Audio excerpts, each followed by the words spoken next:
Coming up next, we're going to generate isometric and exploded views of our project.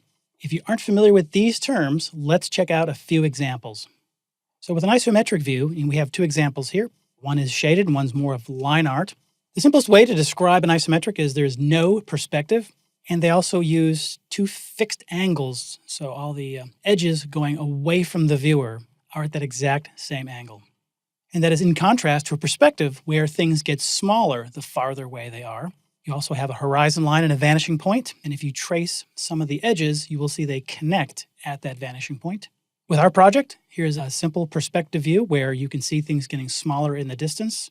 And then bringing it full circle, here is some exploded views, both in isometric with no foreshortening and in perspective.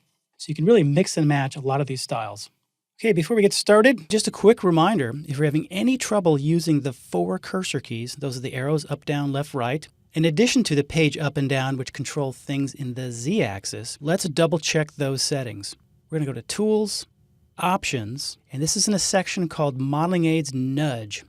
By default, this will be selected for the Alt plus arrow keys. What I always do before I get started is use just the arrow keys alone, and that's a little more comfortable and should work better for you so you don't have to remember additional keys. So make that one quick change, hit OK, and that should stay with your installation of Rhino unless you're logged in as a specific user, in which case it may get erased each time. We're going to zoom out and just get a little bit organized here. I want to go ahead and turn off the accounting wing and the site. And before we do any exploding, we're going to use a new side panel called Named Positions. Let's take a look at that first. We access it via Panels, Named Positions. You can see I've already got some created for the accounting wing. We'll be looking at those in a minute. But now I want to create some for the Zoomerang Pavilion. The key to this entire process is saving the original state, because as we move things around, we want to be able to get them back. And that way we can avoid making lots and lots of copies and getting gigantic files. So I'm just going to draw a box around everything here. I'm going to go to the Save.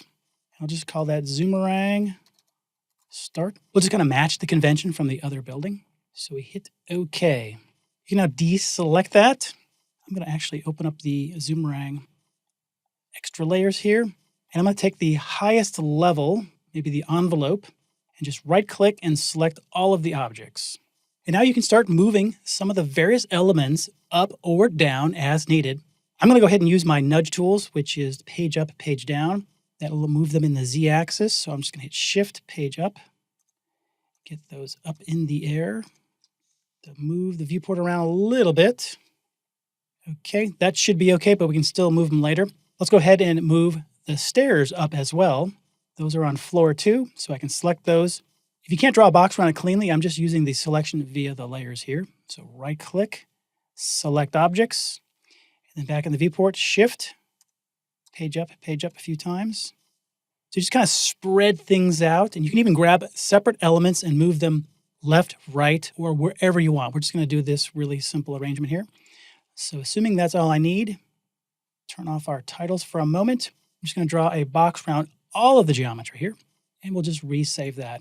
Zoomerang exploded. Okay, wait for it to show up. Now you can see the beauty of this system. If we go back to Zoomerang Start and double click, everything goes back to its original position. It's really cool.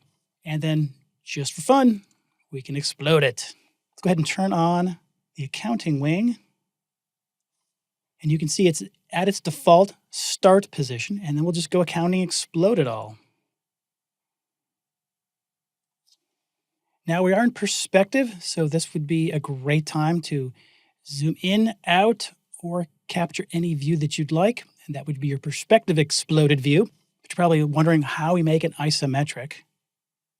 So the isometric view is really easy to use, but it is fairly hidden to a lot of people.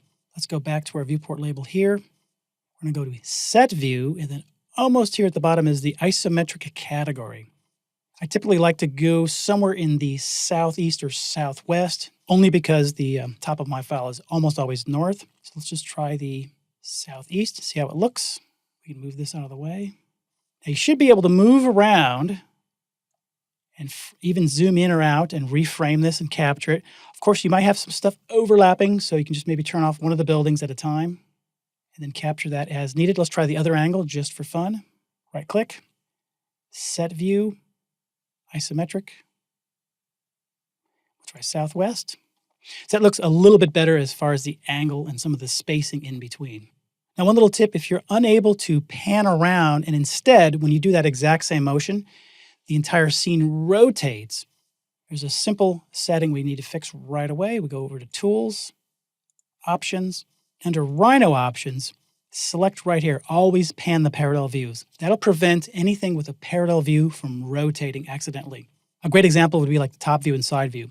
You never want those type of views to rotate, only to pan. Let's go ahead and get everything back into position. I want accounting back to the original start. I want to turn on the Zoomerang Pavilion, get it back to the start as well. We're still in a parallel view mode, so we definitely want to fix that.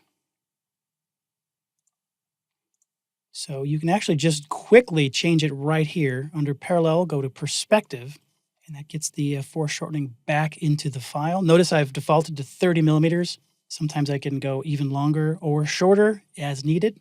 Let's go ahead and close this named position viewport. I'll also turn on the sight.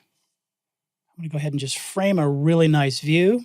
The last thing I want to show you is how to save an exact view like this position. Just in case the next time you open up the file, you want to recreate this exact same angle for whatever reason. And it's really challenging to get back to the exact same spot. So it's pretty easy to do if we know where to look. So I'm going to go over to Set View, Named Views. We have another dialog box here. We can actually pop this over if you want to use it often enough. But right now, we're just going to go ahead and save this. And I'll just call this Cool View for now. It will get a little bit of a icon there.